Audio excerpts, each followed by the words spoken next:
I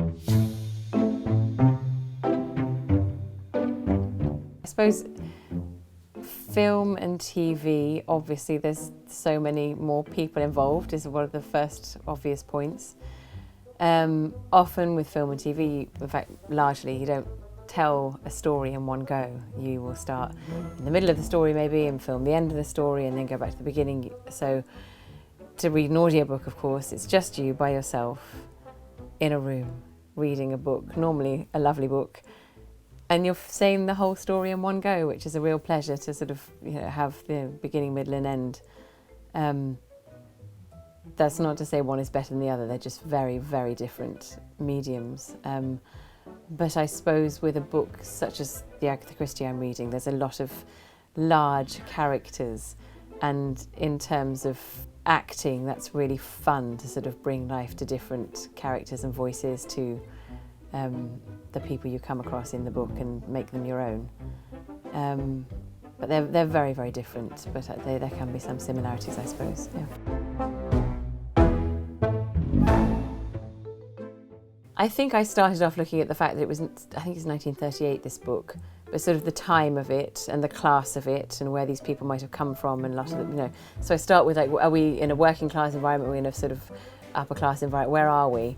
And then building around that. And as I said, a lot of the description of the characters is in the book, so you can read about a sort of wide-chested, pompous chap who, you know, or the major who has lots of dogs, and you can tell a mile off that he's a major, whether he tells you he's a major or not. So that obviously there's clues in the book as to that, and then, yeah, you just sort of go to town. And I think with a book like this, and with Agatha Christie, she's always written such big characters, you know, they're so well populated with interesting people that I felt quite free to go quite broad with a lot of them, or quite pompous with some of the chaps, or yeah, it's really fun to bring life and different voices to all the characters. So yeah, I suppose it's, yeah, I don't think too much about it, I think is quite key, because if I overthink it then I can't remember what I've done. Yeah, that's the key though, is remembering which character might have had a lisp or which character sounds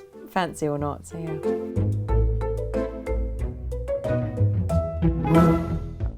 I really like Mr. Whitfield. I really like him. Lord Whitfield, should I say.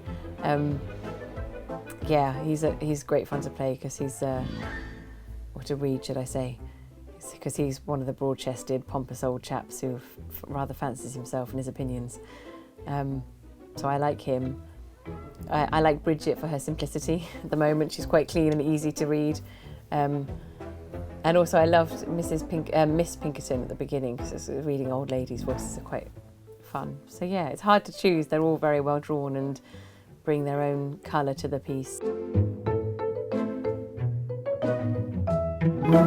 I enjoy the fact that you can sit in a room by yourself and read it out loud, because I was always someone who loved reading out loud in class, and somehow reading aloud for me, I think sometimes when I'm reading at home, I'm reading in my head, I read quite quickly, but this sort of forces you to slow down, and I always think that I'm reading to a room full of people, not in a sort of projective way, but in a way that, how would you read a story to a child, or how would you read the story to somebody, if there was a relative that you were reading to. I really relish the idea that I'm reading to someone even though I'm by myself.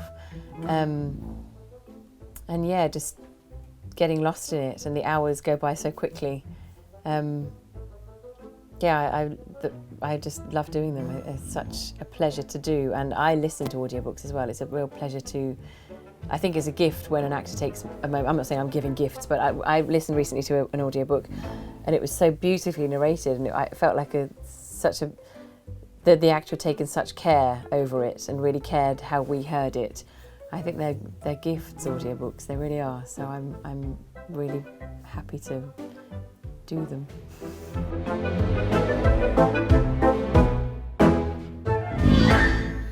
Again, when I saw that question, I was like, I don't know. Like it's like people used to ask me, why do you think Game of Thrones is so successful? Or what? You know, it's such a difficult question to answer, because they just catch something, and if we could answer it, we'd all be doing it. but it's magic, and whatever she does, she just draws you straight into the world, and you're immediately interested in these characters. It's painted so beautifully. You know where you are. You can put yourself in the train carriage, or wherever, or in the beautiful picturesque village that they happen to be visiting, or wherever it might be.